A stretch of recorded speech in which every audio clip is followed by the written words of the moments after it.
എൻ്റെ പ്രാണപ്രിയനായ കർത്താവിൻ്റെ വരവ് വാതുക്കലാണ്. പിശാചിന്റെ ആത്യന്തികമായ ലക്ഷ്യം ലോകത്തിൽ നടക്കുന്ന ഏതെങ്കിലും സുവിശേഷ പ്രസംഗങ്ങളെ തടയുകയെന്നതോ രോഗശാന്തിയോ പ്രവചന വരങ്ങളോ അത്ഭുതങ്ങളോ അടയാളങ്ങളോ ഒക്കെ കാണിക്കുന്ന ഏതെങ്കിലും ഒരു ശുശ്രൂഷകരെ, ദൈവദാസന്മാരുടെ പ്രവർത്തനങ്ങളെ തടയുന്നതൊന്നും ഇപ്പൊ പിശാചിന്റെ പദ്ധതിയല്ല. അതൊക്കെ നിർബാധം നടന്നോട്ടെ. അവനൊറ്റ ലക്ഷ്യമേ ഉള്ളൂ. ഉപദേശിയായാലും കൊള്ളാം, അച്ഛനായാലും കൊള്ളാം, ലോകത്തിലെ ഏത് ആധ്യാത്മിക നേതാവായാലും കൊള്ളാം, ഈ സത്യവേദ പുസ്തകം പ്രസംഗിക്കുന്ന ആളായാലും വിരോധമില്ല, അത്ഭുതങ്ങൾ ചെയ്യുന്ന ആളായാലും വിരോധമില്ല. കാഹളം ധ്വനിക്കുമ്പോൾ ഒറ്റയാൾ പോകരുത്, അതാണ് അവന്റെ ലക്ഷ്യം. എന്നാൽ പരിശുദ്ധാത്മാവിന്റെ ഉദ്ദേശം എന്ന് പറയുന്നത് എത്ര മണിക്കൂർ പ്രസംഗിക്കുന്നു എന്നുള്ളതല്ല, അവിടെ എത്ര അത്ഭുതം നടന്നോ നടന്നില്ലയോ എന്നുള്ളതല്ല, ആര് യോഗം നടത്തി, എത്ര മണിക്കൂർ വരെ നടന്നു, ആരൊക്കെ കേട്ടു, എത്ര ആയിരം ജനം ഓഡിയൻസ് ആയിട്ട് ഉണ്ടായിരുന്നു, ഇതൊന്നും പരിശുദ്ധാത്മാവിന്റെ വിഷയമല്ല. ഈ കേൾക്കുന്നവരിൽ ഒരാളെങ്കിലും യേശു ക്രിസ്തുവിന്റെ കർത്താവിന്റെ വരവെങ്കിൽ എടുക്കപ്പെടുവാൻ ഈ ശബ്ദം നിമിത്തം ഒരുങ്ങണം എന്നുള്ളതാണ് എൻ്റെ ദൈവത്തിന്റെ പദ്ധതി. സന്തോഷമുള്ളവർക്കായി ഞാൻ ദൈവത്തെ സ്തുതിക്കുന്നു. എൻ്റെ പ്രാണനാഥൻ ഇന്ന് രാത്രിയും ഈ പ്രോഗ്രാം നിമിത്തം ചിലരെ ആ ദൈവസ്നേഹത്തിൽ ആനയിക്കും എന്നുള്ളതിന് യാതൊരു സംശയവുമില്ല. മദ്യം, മയക്കുമരുന്ന്, ലഹരി പദാർത്ഥങ്ങൾ, ഇതാണ് നമ്മുടെ ബാനർ, ലഹരി വിരുദ്ധ സന്ദേശം. ഇവിടെ എല്ലാവരും പറഞ്ഞ ലഹരി മയക്കുമരുന്നിന്റെ ലഹരിയെ കുറിച്ചാണ്, മദ്യത്തിന്റെ ലഹരിയെ കുറിച്ചാണ്. ഈ രണ്ട് ലഹരിയും കഴിഞ്ഞാൽ പിന്നെ ഒരു ലഹരിയുമില്ല. എന്നാൽ ഈ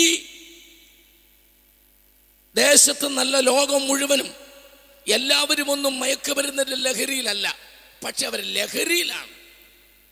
എല്ലാവരും മദ്യത്തിന്റെ ലഹരിയിലല്ല, എന്നാൽ അവർ ലഹരിയിലാണ്. ഒരു മനുഷ്യനെ ലഹരി പിടിപ്പിക്കുന്നത് മയക്കുമരുന്ന് സത്യമാണ്. ലഹരി പദാർത്ഥം എന്ന് നമ്മൾ പറയുന്നത് അതിനെയാണ്, നാർക്കോട്ടിക് എന്നൊക്കെ പറയുന്നത് അത് തന്നെയാണ്, യാതൊരു സംശയവുമില്ല. എന്നാൽ ഞാനൊരു ആത്മീയ പ്രസംഗ വേദിയിൽ നിന്നുകൊണ്ട് അതിനെ ചെറുതായിട്ടൊന്ന് വ്യാഖ്യാനിച്ച് നിങ്ങളുടെ ഹൃദയത്തിൻ്റെ മാംസപ്പലകൾ വജ്രസൂചി കൊണ്ടൊന്നു പോലെ ഒന്ന് കോറിയിടട്ടെ. നമ്മുടെ ഇടയിൽ പലരും ടെലിവിഷൻ്റെ ലഹരിയിലാണ്, മറ്റു പലരും കമ്പ്യൂട്ടറിൻ്റെ ലഹരിയിലാണ്, പലരും മൊബൈൽ ഫോണിൻ്റെ ലഹരിയിലാണ്, മറ്റു പലരും ഈ ലോകത്തിൻ്റെ ഇൻ്റർനെറ്റിനകത്തുള്ള പല വെബ്സൈറ്റുകളുടെയും ലഹരിയിലാണ്.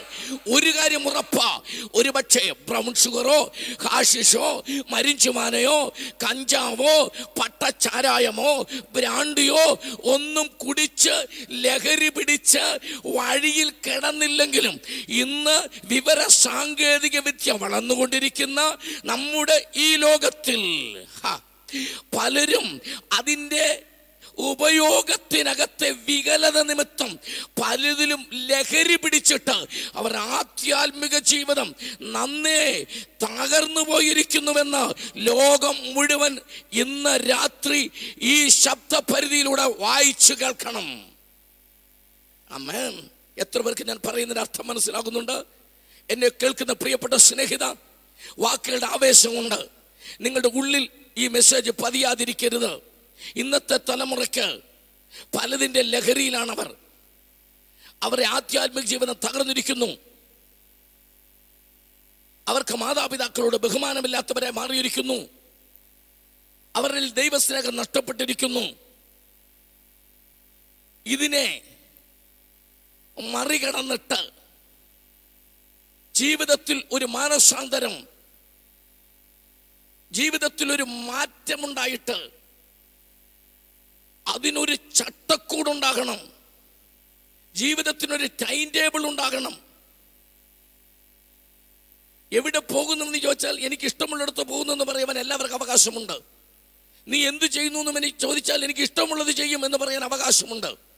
പക്ഷെ എന്ത് ചെയ്യണം, എവിടെ പോകണം, എങ്ങനെ ജീവിക്കണം എന്നുള്ളതിന് ഒരു ദൈവത്തിൻ്റെ പൈതലിന് ഒരു കൃത്യനിഷ്ഠയുണ്ട്. ഒരു പ്രത്യേകതയുണ്ട്, അവനൊരു നടപ്പുണ്ട്. ആ നടപ്പിന് ഒരു പുസ്തകമുണ്ട്, അതാണ് സത്യവേദ പുസ്തകം. അതെ, ഞാൻ ഒരു ചിന്ത മാത്രം, മിനിറ്റുകൾ, ഇവിടെ നീണ്ട പ്രസംഗത്തിന് സമയമില്ല. ഞാൻ കഴിഞ്ഞ ദിവസം അനേക യൗവനക്കാർക്ക് വേണ്ടി ഒരു സെമിനാറിൽ പങ്കെടുക്കുമ്പോൾ, ആ പകൽ നടന്ന സെമിനാറിന്റെ ഈവനിങ് ടൈമിൽ ഞാൻ അവരോട് ഇങ്ങനെ പറഞ്ഞിരുന്നു, നിങ്ങൾക്ക് ഒരു 4 മണിയാകുമ്പോൾ ഒരു ചോദ്യം, ഒരാൾക്ക് ഒരു ചോദ്യം ചോദിക്കാം. അത് ഉച്ചയ്ക്ക് മുമ്പ് നിങ്ങൾ ആ ചോദ്യം എഴുതി സംഘാടകരിൽ കൊടുക്കണം. 3 മണിക്ക് നടക്കുന്ന ഒരു പ്രത്യേക സെക്ഷനിൽ നിങ്ങളുടെ ചോദ്യങ്ങൾക്ക് ദൈവകൃപയിൽ ആശ്രയിച്ച് സാധിക്കുന്ന മറുപടി വേദപുസ്തക അടിസ്ഥാനത്തിൽ നൽകാം. ഏകദേശം 400 പേരോളം പങ്കെടുത്ത ചെറുപ്പക്കാർ പങ്കെടുത്ത ആ പ്രത്യേക സെമിനാറിൽ ചോദ്യങ്ങളുടെ വലിയൊരു നിര തന്നെ ഉണ്ടായിരുന്നു. ഏകദേശം 50 ചോദ്യങ്ങളോളം കിട്ടി. എന്നാൽ അതിൽ ഭൂരിപക്ഷവും അവർ ചോദിച്ചത്, ഇന്നത്തെ ഈ പാപലോകത്തിൽ, തകർന്നുകൊണ്ടിരിക്കുന്ന ഈ ലോകത്തിൽ അപ്പനാരാ, അമ്മയാരാ, പെങ്ങളാരാ, ടീച്ചറാരാ, സഹോദരങ്ങളാരാന്ന് തിരിച്ചറിയാതെ പോയി മനുഷ്യൻ കല്ല് മനുഷ്യനായും മൃഗമനുഷ്യനായും പൈശാചിക സ്വഭാവമുള്ളവനായും മാറിക്കൊണ്ടിരിക്കുന്ന ഈ കാലഘട്ടത്തിൽ, പ്രിയ ബഹുമാനപ്പെട്ട ദൈവദാസനെ, ഈ ബൈബിളിന് എന്താ പ്രസക്തി? ഈ അശുദ്ധ ഭൂമിയിൽ ആർക്കെങ്കിലും വിശുദ്ധനായി ജീവിക്കാൻ പറ്റുമോ? അതിന് ഈ ബൈബിളിൽ എന്തെങ്കിലും പദ്ധതിയുണ്ടോ? ഇതായിരുന്നു അതിനകത്ത് ഭൂരിപക്ഷം ചെറുപ്പക്കാരും ചോദിച്ചതിൻ്റെ ആകത്തുക. മിനിറ്റുകൾ കൊണ്ട് അവരോട് പറഞ്ഞ മറുപടി ഈ എടത്തുവാദേശത്തോട് പറഞ്ഞ്, അല്ലെങ്കിൽ ലോകത്തോട് മുഴുവനും മിനിറ്റുകൾ കൊണ്ട് അതിൻ്റെ പറഞ്ഞ അതേ മറുപടി ഒന്ന് പറഞ്ഞിട്ട് ഞാൻ എൻ്റെ വാക്കുകൾ ഇവിടെ ഉപസംഹരിക്കാം. അവരോട് ഞാൻ പറഞ്ഞത്, യേശു ക്രിസ്തു ക്രൂശീകരിക്കപ്പെടുന്നതിന് മുമ്പ് തൻ്റെ അനുയായികളായ ശിഷ്യന്മാരോടും ലോകത്തോടും സംസാരിച്ചപ്പോൾ യോഹന്നാൻ 14-ാം അധ്യായത്തിൽ പറഞ്ഞു, ഞാൻ പോകുകയാണ്, നിങ്ങളുടെ ഹൃദയം കലങ്ങിപ്പോകരുത്. അങ്ങനെ 14-ാം അധ്യായം പറഞ്ഞു വന്നപ്പോൾ എൻ്റെ കർത്താവ് അതിനെ 15-16 വാക്യങ്ങളിലേക്ക് വന്നപ്പോൾ പറഞ്ഞു, ഞാൻ പോയാൽ മറ്റൊരു കാര്യസ്ഥനെ ഞാൻ അയക്കും. 16-ാം അധ്യായത്തിലേക്ക് വന്നപ്പോൾ കുറച്ചുകൂടെ വിശദീകരിച്ചു. ആ കാര്യസ്ഥൻ പാപത്തെക്കുറിച്ചും നീതിയെക്കുറിച്ചും ന്യായവിധിയെക്കുറിച്ചും നിങ്ങൾക്ക് ബോധം വരുത്തും. എവിടെയാ പ്രശ്നം? എന്താണ് ചെയ്യേണ്ടതെന്ന് അറിയാതെ പോകുന്നതിനാണ് ബോധമില്ലായ്മ എന്ന് പറയുന്നത്. ഇവിടെ സാംസ്കാരിക സമ്മേളനത്തിൽ കൊച്ചു പ്രബോധനങ്ങൾ പറഞ്ഞവർ എടുത്തു പറഞ്ഞൊരു പദമുണ്ട്, സുബോധം. അവന് സുബോധം വന്നപ്പോൾ എന്ന് ധൂർത്തുപുത്രനെ കുറിച്ച് ബൈബിളിൽ പറഞ്ഞിരിക്കുന്ന ലൂക്കോസ് 15:17 ഇംഗ്ലീഷിൽ സുബോധം വന്നെന്നല്ല, he came to himself എന്നാണ് ഇംഗ്ലീഷിൽ. കിങ്സ് ജെയിംസ് വേർഷനിൽ അതിന്റെ കറക്റ്റ് ട്രാൻസ്ലേഷൻ എങ്ങനെയാണ്? he came to himself. അർത്ഥം, അവനിലേക്ക് മടങ്ങി വന്നപ്പോൾ, അവൻ ആരാണെന്ന് അവന് ബോധ്യം വന്നപ്പോൾ, ഞാൻ ചെയ്തുകൊണ്ടിരിക്കുന്നത് തെറ്റാണെന്ന് അവന് ബോധ്യം വന്നപ്പോൾ, ഇങ്ങനെ മുൻപോട്ട് പോകാൻ പാടില്ല എന്നവന് ബോധ്യം വന്നപ്പോൾ, ഞാൻ ചെയ്തത് പാപമാണെന്ന് അവന് ബോധ്യം വന്നപ്പോൾ, അത് ദൈവത്തോട് മാത്രമല്ല അപ്പ നിന്നോടും, അർത്ഥാൽ അവന് മനസ്സിലായത് എന്നെ ജനിപ്പിച്ച അപ്പനോടും എന്നെ പ്രസവിച്ച അമ്മയോടും എനിക്ക് സൃഷ്ടിതാവായ എൻ്റെ ദൈവത്തോടും ഞാൻ ഈ ചെയ്തുകൊണ്ടിരിക്കുന്നത് പാപമാണെന്ന് അവന് ബോധം വന്നപ്പോൾ he came to himself. കുഞ്ഞേ, വിളക്ക് കത്തിച്ച് വീട് മുഴുവൻ തപ്പിയ ഒരു സ്ത്രീയെ കുറിച്ച് 15-ലുണ്ട്. അതാരാ? നഷ്ടം വന്നു, എന്തോ കാണാതെ പോയെന്ന് മനസ്സിലായവളാ. കുഞ്ഞെ, എന്നാ കാണാതെ പോയാലും നിനക്കത് മനസ്സിലായില്ലെങ്കിൽ നീ ആയുസി തപ്പുകല, ആ വഴി ശവപ്പെട്ടി കയറുകയുള്ളൂ. നഷ്ടം വന്നവനെ വിളക്ക് കത്തിച്ച് തപ്പുകയുള്ളൂ. പാപം ചെയ്തെന്ന് ബോധ്യമുള്ളവനാ അവന് ജീവിതത്തിൽ മടങ്ങി വരണമെന്ന് തോന്നിയത്. കർത്താവ് പറഞ്ഞു, എല്ലാവരും കേൾക്കണം, ലോകം മുഴുവൻ കേൾക്കണം. കെ എബ്രഹാം എന്ന ഈ എളിയ സുവിശേഷകന്റെ മറുപടി, വിശുദ്ധനായി ജീവിക്കാൻ എന്ത് ചെയ്യണം?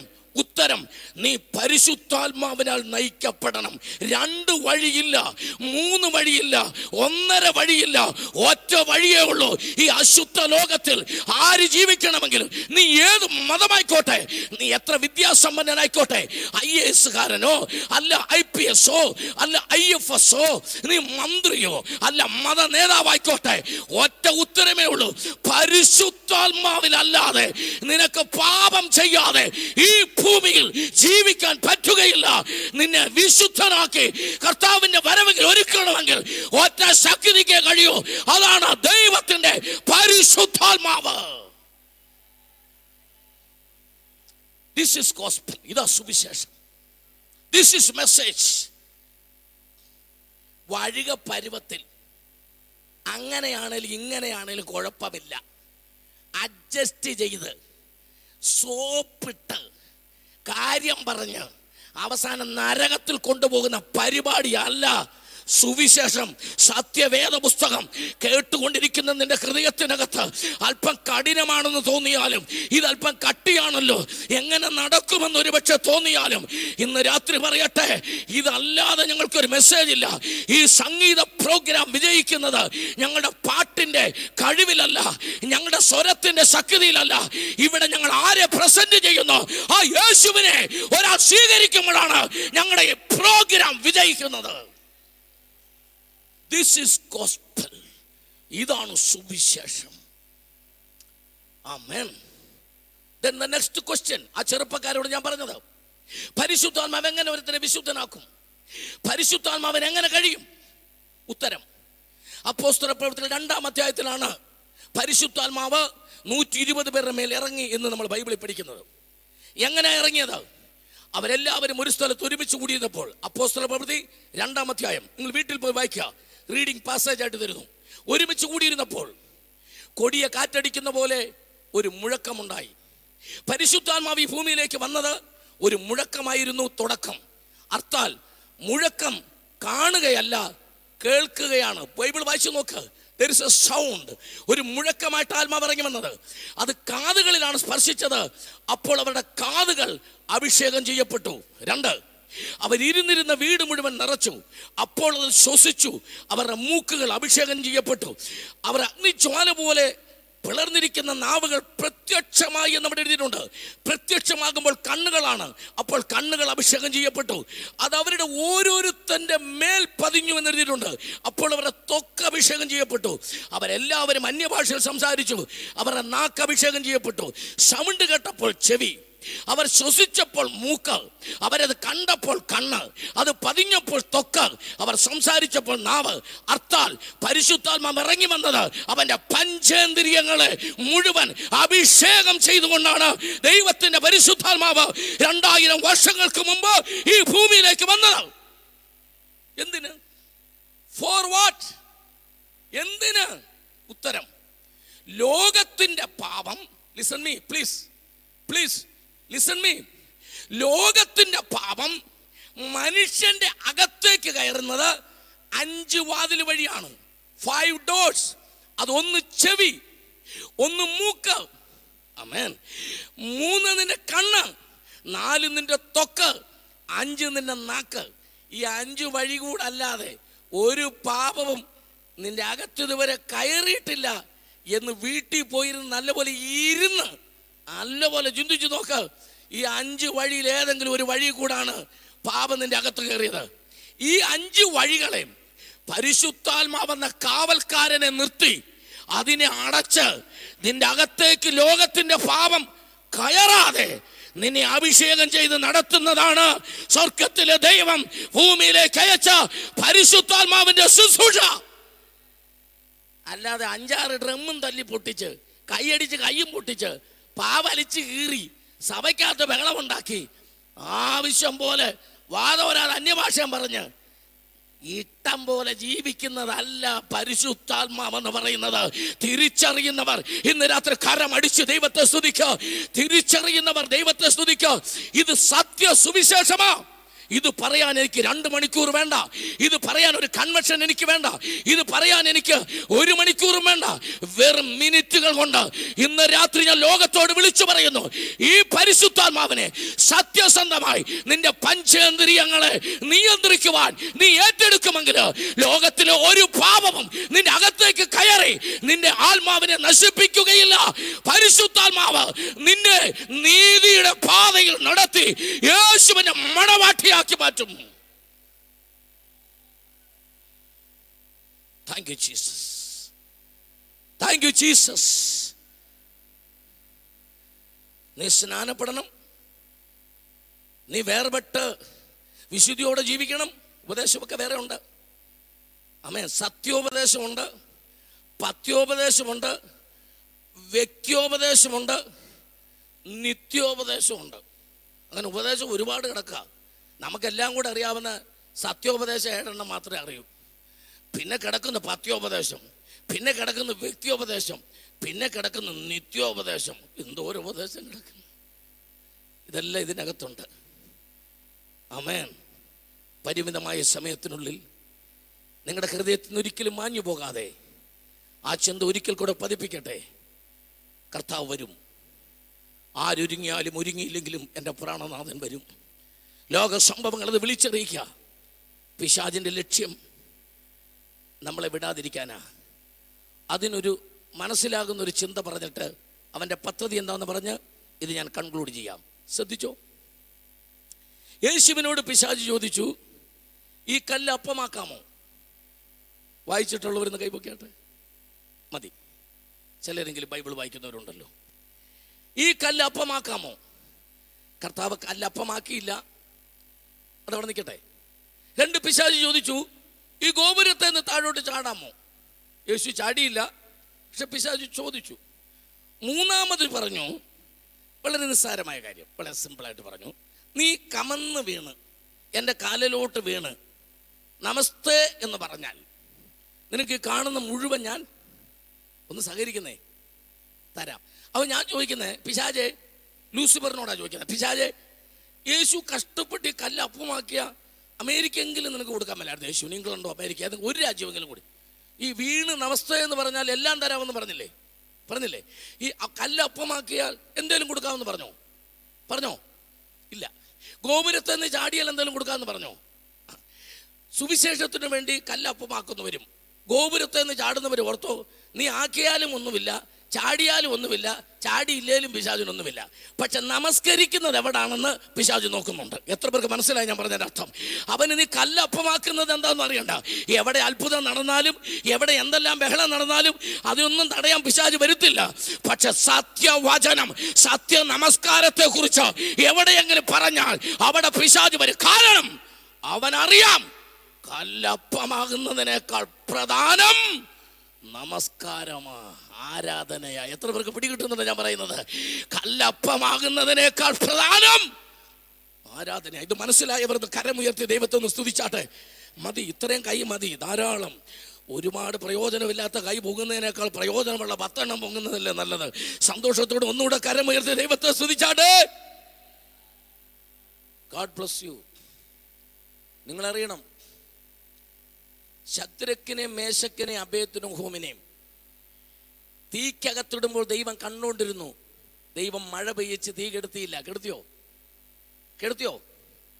1-ാം തരം കൺവെൻഷൻ നമ്മൾ വെച്ചപ്പോൾ കർത്താവ് മഴ പെയ്ച്ചിട്ടില്ലേ പാസ്റ്ററെ? കർത്താവിനെ മഴ പെയ്യിക്കാൻ അറിയത്തില്ലേ? നല്ല 1-ാം തരം കൺവെൻഷൻ വെച്ച് ജനം മുഴുവൻ വന്നിരുന്ന് കഴിഞ്ഞ് മഴ പെയ്തിട്ടുണ്ട് ഇല്ലേ? കർത്താവിൻ്റെ ദാസി ഉണ്ട്. കർത്താവിനെ മഴ പെയ്യിക്കാൻ അറിയാം. 3.5 കൊല്ലം പെയ്യിക്കാതിരിക്കാനും അറിയാം, 3.5 കൊല്ലം കഴിഞ്ഞ് പെയ്യിക്കാനും അറിയാം. ആഹാബിനോട് ഏലിയാവിനോട് ചോദിച്ചാൽ അറിയാം. ആ കർത്താവിന് ശദ്രക്കിനെ മേശക്കിനെ അബേദ്നെഗോവിനെ തീക്കകത്തിട്ടപ്പോൾ നല്ലൊരു മഴ പെയ്ച്ചിരുന്നെങ്കിൽ തീ കെട്ട് പോകത്തില്ലായിരുന്നോ? പക്ഷെ ചെയ്തില്ല. കർത്താവ് ആ തീ ഇട്ടവൻ്റെ ചങ്കത്തൊരു വെള്ളിടി വെട്ടുവോ? അല്ലെ ആ നാട്ടിൽ ആ തീ ഇട്ടവന്മാരെ എൻ്റെ കർത്താവിന് എന്തെല്ലാം ചെയ്യാമായിരുന്നു? അതൊന്നും ചെയ്തില്ല. പിന്നെ കർത്താവ് എന്താ ചെയ്തേ? ഈ തീക്കകത്ത് തൻ്റെ ഭക്തന്മാരെ ഇട്ടു. അന്നേരം കർത്താവ് മിണ്ടാതിരുന്നു.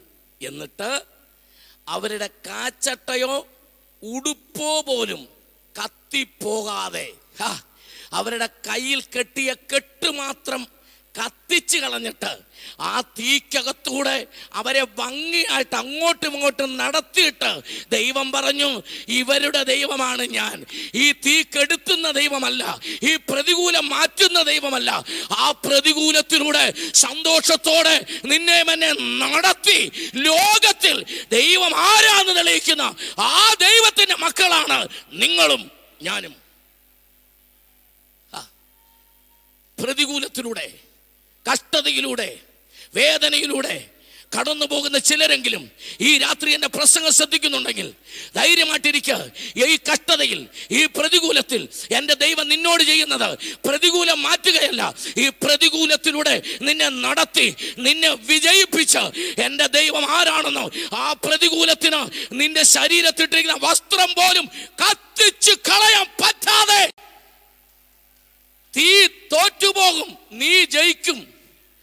നെബൂഖദ്നേസർ തോറ്റുപോകും, എൻ്റെ ദൈവത്തിന്റെ നാമത്തിൽ നീ ജയിക്കും.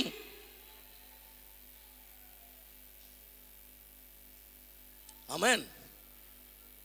ദൈവം നമ്മുടെ കൂടെ ഉണ്ടെങ്കിൽ ചെങ്കടൽ തോറ്റുപോകും, നമ്മൾ ജയിക്കും. ദൈവം കൂടെ ഉണ്ടെങ്കിൽ അഗ്നി തോറ്റുപോകും, നമ്മൾ ജയിക്കും. ദൈവം കൂടെ ഉണ്ടെങ്കിൽ ഇസബേൽ തോറ്റുപോകും, നമ്മൾ ജയിക്കും. ദൈവം കൂടെ ഉണ്ടെങ്കിൽ ആഹാബ് തോറ്റുപോകും, നമ്മൾ ജയിക്കും. ദൈവം കൂടെ ഉണ്ടെങ്കിൽ നിനക്ക് വിരോധമായി നിൽക്കുന്നവർ തോറ്റുപോകും. എത്ര പേർ എന്നോട് കൂടെ ഉണ്ട്? തോറ്റുപോകും. ദൈവത്തിന്റെ പൈതൽ ജയിക്കും.